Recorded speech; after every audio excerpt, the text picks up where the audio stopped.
Today on Hot Topics, we're going to be talking about youth homelessness in America. The number of homelessness is growing. Homeless and runaway youth in the country, most are the age between 15 and 17 years of age. They are equally divided between male and females. So this number that we're talking about, what can we do to decrease the number of youth homelessness in America? So, Katie and Alan, what do you guys feel about the youth homelessness that is going on in America, and why is so much on a rise these days? I believe that there's a lot of different factors that play into that. It's all based on circumstance. Everybody has a different story. Everybody has a different reason why, they are not at home, or every parent has a different reason why they feel like their child is so unruly they can't deal with them. So, a lot of times as parents, I feel like as adults, a lot of times we fail to take the responsibility for what we did and did not do. With our children, because a lot of times the things that they lack and the information that they lack, in order to act the way that we feel like is appropriate to us, we haven't So wait a minute, hold on. So you feel that the parents are responsible why a lot of kids are out there in the streets because it's parents? Well, I'm not going to say it's just that, because there's a lot of layers to that onion. It isn't just parents. It isn't one circumstance. It isn't one situation. I can tell you that, But partially. I mean, like what? What did you say, Katie? But partially. Partially, you feel like it's I'm agreeing. Yeah. So you agree that it isn't always. Okay, wait a minute. Obviously. Hold on. Why would you feel that? Because it's a big influence in your life, so obviously, why not? I'm just agreeing. I didn't mean to interrupt you. No, it's okay. Nah. I'm just saying, why would you feel that, parents are partially to blame why there's homeless out there on the streets, Well, you know what? A lot of things. I think it doesn't just have to do with parents. I think it has to do with education in the first period. Okay. And the things that we don't have, obviously, we can't teach. Right. So the things that a lot of the skills, you don't learn how to. What school is there to go to learn how to be a parent? This is just our opinion. But you know what? After our next segment, we're going to have a guest come on. Okay. And we're going to see what kind of light that our guest can bring it on this. But but hey, I think it's hot. I think it's much needed. I think the people out there need to know what's going on, because I feel that people, they kind of tune it out. That they feel like if it doesn't involve them, that they have nothing to do with it, but they don't realize it does have an effect on society. It involves all of us. You know, I feel that that's what it does, because if they're out there because they're going to steal, they're going to do many things to sit here and try to survive. Right. Yeah. Now I never had that issue, but I can just imagine, what it is. But you know what? After this, we're going to bring in our guests, and we're going to have a more discussion, open discussion forum about this particular topic. After these messages, we'll be right back. In your face. Absolutely.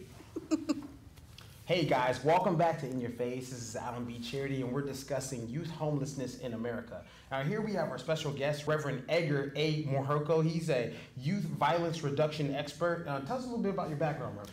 Yeah, I've been doing youth violence and gang intervention for about 30 years, and I consult for a few cities, and also have helped in our local community of Ventura County and the city of Oxnard, worked hard to reach youth, to do gang prevention and so forth, to reduce violence. I'm also the director of Hope Boys and Hope Girls.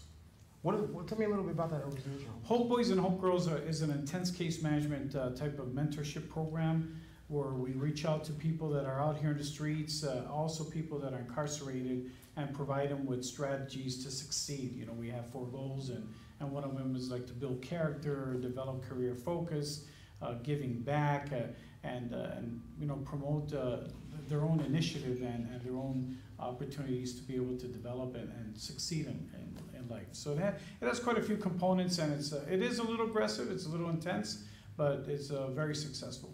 Well, you know what? I think aggressive and intense is kind of needed in this atmosphere. Oh yeah.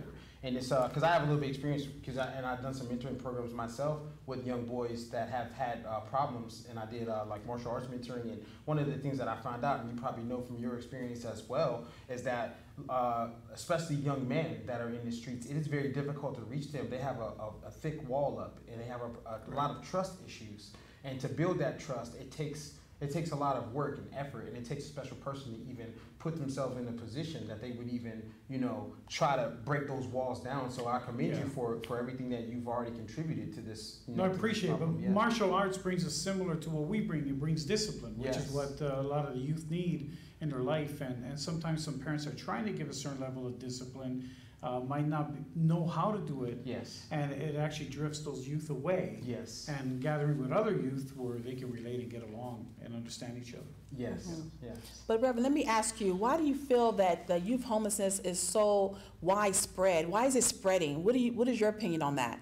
It's drastic. There's of course a lot of factors, like you said earlier, but one of the dilemmas is that not only do you have a more population, but you have a total different type of group of parents. Okay. You have the ones who are now parenting these youth that are drifting away. It's actually kind of a generation of entitlements. It's a kind of a group of good people, maybe hard workers, but they believe they're entitled to everything, that everything, every privilege is a right, not a privilege. Are you saying the youth feel they have a privilege? The parents have the privilege. Correct. So what happens is they also want to do the best for their kids, and they're struggling how to discipline or be their friend, and what it does, it causes a drifting from the youth and the parents. The other issue is that you have to remember there's two different types of generations. Once that parent becomes a parent, the kid, the child, does not look at the parent in the same way as just a buddy. They look at them as an older generation, even if the parent is young. So you have, and that's why they'll relate to other youth. I'll give a quick example. Throw out the trash, throw out the trash, throw out the trash. Right. Goes outside, throwing out the trash, nagging, and runs into his friend who's also throwing out the trash. Man, my parents always getting on my case about throwing out the trash. Oh yeah, you're right, man, my parents too. Next thing you know, they're best buddies because they have something in common. They speak the same language. That's true. And you have that dilemma. And it doesn't, what's interesting, it doesn't matter what race it is or even culture.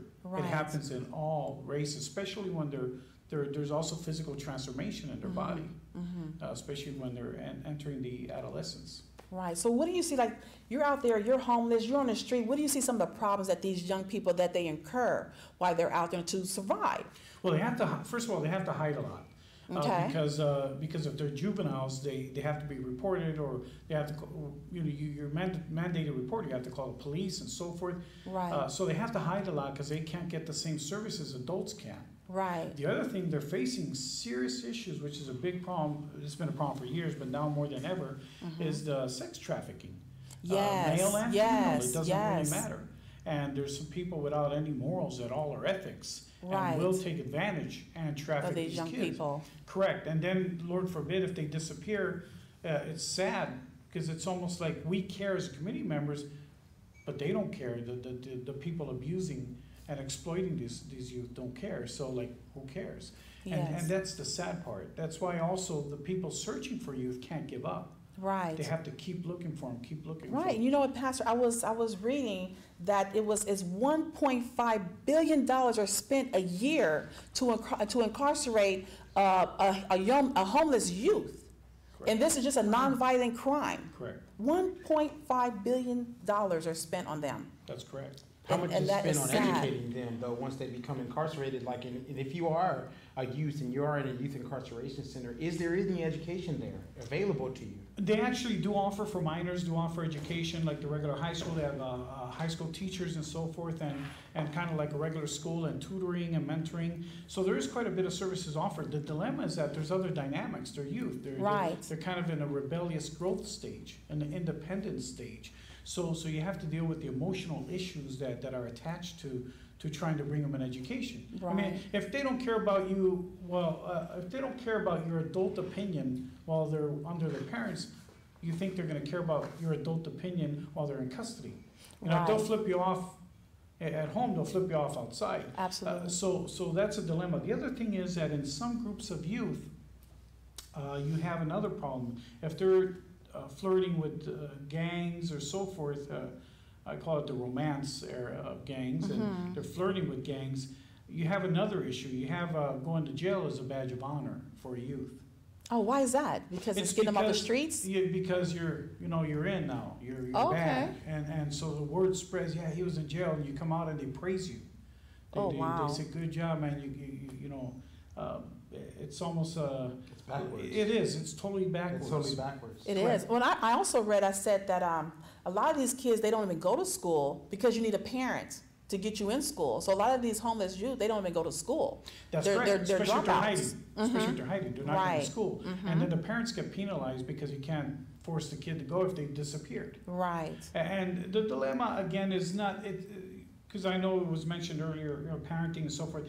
The dilemma is multifaceted. You have parenting issues, but I also know great parents that have worked hard to discipline their children properly, and they've still drifted away or ran away. I'm glad you said that, that, you know, you can be a good parent, but then you're still having issues with your children and they run away. But what do you think, why these kids are running away if you have good parenting? Because again, they're looking for family. And if they can't Okay. relate to their family, which Okay. they should, even if they're receiving all the services and love and care, when they find that peer, they speak the same language. They can understand each other. Gotcha. You find that a lot in the Latino culture, where the Latino culture, the parents are monolingual Spanish, and the kids are kind of bilingual, speak more English. The parents love, they just like to eat, they like soccer, and they like burritos, and these guys like American football, and they like hot dogs. Yeah. They like pizza. Yeah. They're Right. Americanized. Yeah. And we'll say, well, Gotcha. Mexicans killing Mexicans. No, no, no. These are Americanized children that also believe in our freedoms, but they take it to an extreme. And so they'll call this culture, they'll call them names, because they can't relate to that culture anymore. So they'll find a culture they can relate to, which happens again in every race in this country. It's just absolutely amazing. But do you feel like the youth are they a forgotten culture? The homeless youth, are they like a forgotten culture? Do people just put their blinders on and forget that they're even out there? Yes, because we can't see them. Wow. Because I remember one time I was going by Coffee Bean, and there was a couple of homeless kids out there, and I happened to speak to him. He's like, and I remember at a certain time, he said it was 4:30 in the evening. He says, "Wow, I've been out here all day, and you're the first one that spoke to me." Wow, that's intense. It's true. There's also fear from the community. They don't know who they're going to get to. They don't know if he's a person that's going to rob them or mistreat them or do something wrong. So there's a level of fear from the community. But the reality is that the homeless youth are basically unseen.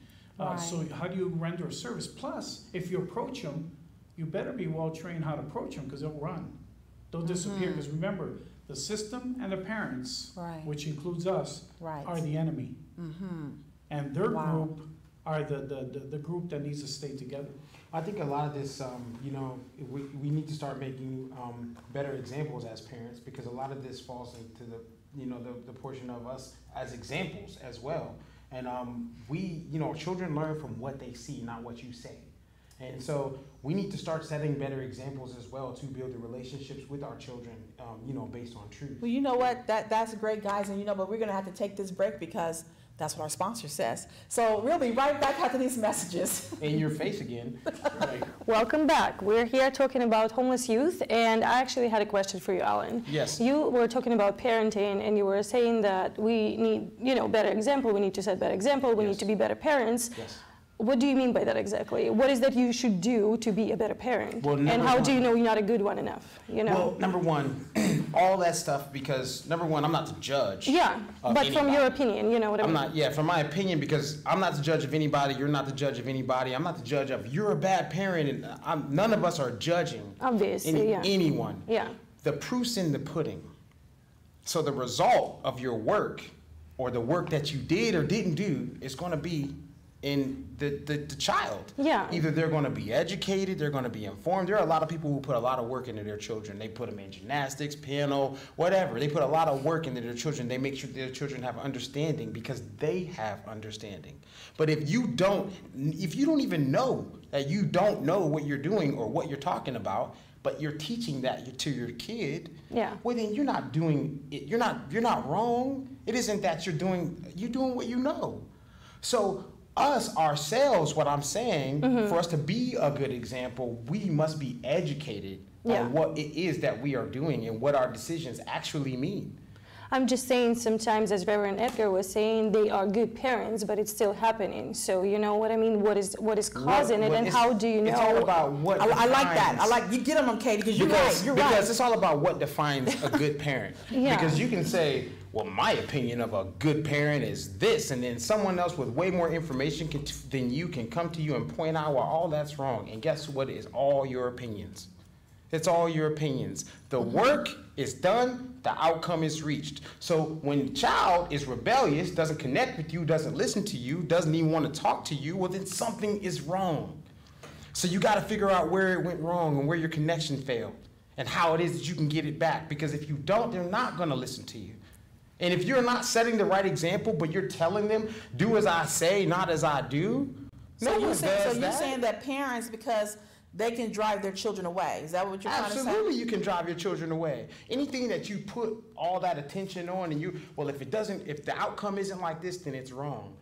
You, first of all, can't make up the mind. Okay, let me ask you this. Are you speaking from experience? Yes, my own experience, my life. Okay. I used to be a child. Well, we all were. Back in the day. I think so. No kidding. That's surprising. That's surprising. I thought he came out like that. Yeah, I can tell you from experience, that a lot of things that sometimes, me and my daddy, we didn't have the best relationship. And a lot of things that he would tell me to do, I remember some of the things he told me to do. And yeah, I think that they probably were right, but he wasn't doing those things. So I wasn't seeing it. Okay, so we're talking about better relationship, but you know what? We have Pastor here. We're leaving him out of the loop, and we want to get back on cue, and we're talking about what about a solution? Yeah, I think that number one, he's actually right. We have to educate the parents. There are parenting classes, but there's no specific classes about dealing with adolescents. How do you deal with when the kid is 11 years old, or let's say it's a girl, she's your best buddy, you go do your nails together and do your hair together, and next thing you know, she's turning 12 and doesn't want to go do her nails. Next thing you know, she's 13 on the phone all the time and doesn't want to go with you anywhere and doesn't even want to talk to you. Well, there's also, there has to be education for the parents to understand that there is a stage of growth. There are hormones kicking in. There is an era of semi-rebelliousness. It's not rebelliousness necessarily, it's actually independence. It's a natural thing for the child to become independent from the parents and have their own life. So the dilemma is that parents are not being educated how to deal with an adolescent. And by the time they call me to do intervention, it's not that it's too late, but it's like, they're already 16, 15, 16, and it's so hard because they're set in their ways to educate the parent, because the biggest problem, like I spoke to a parent recently who was telling me, my son answers back, he cusses us out, he won't listen to us. I said, how old is he? He's 15. I said, well, I think I need to sit with you because you both need to be intervention. You both need to be spoken to and trained and taught and given the proper tools to deal with the situation. Absolutely. And yes, example is a definitely good issue. But education regarding the tools, appropriate tools, what to do I think it's critical to find a major solution. I agree. Yes. I totally agree, because a lot of people, I want to cut in, but a lot of people don't even realize the situation that they're in or how to deal with it. They're looking at their circumstance and totally, first of all, not taking responsibility for their role in it. So if you don't take responsibility for your role in it, basically you're victimizing yourself. I'm the victim of it. So I played no part in this. This is all you. That's a child. And the things they say, insulting to the children because of that. Because the parent is now the victim, so they'll literally insult that child. Yes. You're stupid. You're just like your father. You're just like your mother. Yes. My dad was the same way. You're going to grow up and be nothing. And that becomes like the manifestation of that child growing up, because like whatever was put into their head, that's what they start acting like. Yes, and you're giving them tools. Yes. You're actually feeding the fire. Yes. You're feeding the rebelliousness. Instead of putting out the flame. An excuse why to run away. Exactly. Why to leave. Why to listen to that pimp or drug dealer. There's a lot of circumstances that play in. But the reality is that when you oppress a youth in their term of independence, you're going to cause them to totally drift away. But Pastor, let me ask you this. Do you feel that we can end homelessness? The youth can be ended? Is there a way that can end homelessness? I'll be blunt. Please do. That's what bothering in your face. No, there's no way to end a homelessness, regardless what type of homelessness it is. But you can drastically reduce it. Okay. Drastically reduce it when the whole community gets involved. For example, parents that are hiding kids, the teenager, hey, can they stay at my house? And they don't call the other parent. Are also part of the cause. Amen. But at the same time, though, sometimes those parents need to investigate more because that child could be abused in that household. Yes. Psychologically, sexually, we don't know. Mentally, yes. And mentally, and so you have Which to. is usually the case. Oh yeah. Usually that is what happens. Correct. It could also be that the girl's running away because now she has contact with the boyfriend, which she can't have at her house. She has contact with drugs through that girl who has been looked at as an innocent child, to bringing in the other one that's just trying to help a friend, has no idea that that child is using or providing the drugs. So there's a lot of dynamics, and that's why the parents must be educated. There is a solution. I think there has to be a little more openness also in regards to child protective services. Not every case you call in the children should be removed. And I'm not criticizing. I'm just saying there has to be perhaps a place to put them temporarily that's not necessarily government run, where the community can get involved and provide the support and counseling for all the affected people. For everybody, for the parents, for the children, for the friend of the child that's hiding, that type of thing. So there are solutions, but it's they're not simplistic. So what about if the government would help more? Do you think that would help with the dilemma with our government, and I'm a U.S. veteran, so I serve my country and I love my country with all my heart, but I will say it real clear. The problem is that the government likes to get involved in most everything and then control everything. Yes. And the government needs to also learn to empower the community to carry out the tasks that they are experts in. Yes. For example, I spoke to a police officer who called me to a scene to give a notification to a parent that their child had just been, horrifically been killed. And one officer wanted to do it themselves, and I said, that's not your job. Your job is to do law enforcement. I'm a pastor and a chaplain. I'll come in and I know how to do that. So if each person, each community member, or even government entities does their portion of their calling, you'll be a lot more effective in reducing youth homelessness. There you go. And you have to be strategic, because when you're reaching the youth, there's a way to speak to them. And a way not to speak to them, because you become the enemy. That's right. And then, they see you as you're on the side of the parents and the side of the institution that's trying to incarcerate them and control them. Right. Exactly. I would say you speak with them with the respect as a human being. Absolutely.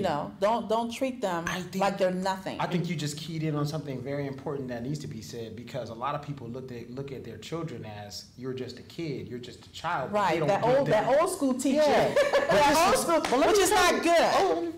So then you don't give them any respect, but you want respect because you're the adult, and you think you should just be respected. But respect is earned. It goes both ways. On all levels. So if you don't inspire respect from the child, don't expect it.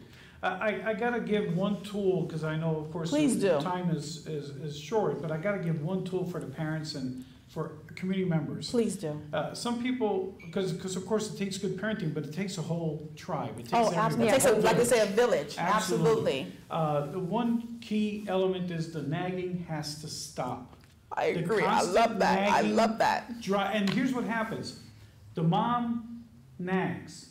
Then they pull them to the dad. The dad either nags or beats, because he's tired of hearing mom. And then let's say a teacher nags. Then they bring them to the interventionist, and the interventionist nag. And then the police nag. And then the pastor nags at them. Right. That's got to stop. Right. It's not. It just shuts the kid down. It does. It just shuts him down. Right. It's not a strategy to reach. If you want to shut down a child, nag at him. Nag at him. If you want to shut down anybody, exactly. Nag at him. Wait a minute. If you want to shut down your husband, this is a good show for marriages. If you want to shut somebody down, start nagging. Yeah, if you want to shut Katie down, nag. Divorced. Absolutely. I guess we're just having a little laughter in such a hot topic. But we're talking about our youth and homelessness, and for us to, as a community, open up your eyes. And see what's going on out there. Get involved, because like you said, Pastor, it takes a village. The old saying, it takes a village to raise one child. And it takes for the community to come together and care. Correct. Just because it's not happening with your child, it is our child. All these kids are our kids. That's right. Right. Because when I see a young man, I consider him to be my son, because I have sons. I view it, that's the way I view it. Correct. And if you're saying you have a love of God, God says to love your neighbor as yourself. Not just to love somebody that you know, love somebody outside who you don't know. An unselfish type of love. That's how this world's going to change. If you look at the great leaders of yesterday, Martin Luther King, Mahatma Gandhi, Mother Teresa, Cesar Chavez, they love outside just their family or people that they knew they were in contact with. So when you love more than just yourself or somebody that you know personally, that's when the world can change. That's when these things can change. And that's the kind of stuff that we're looking for.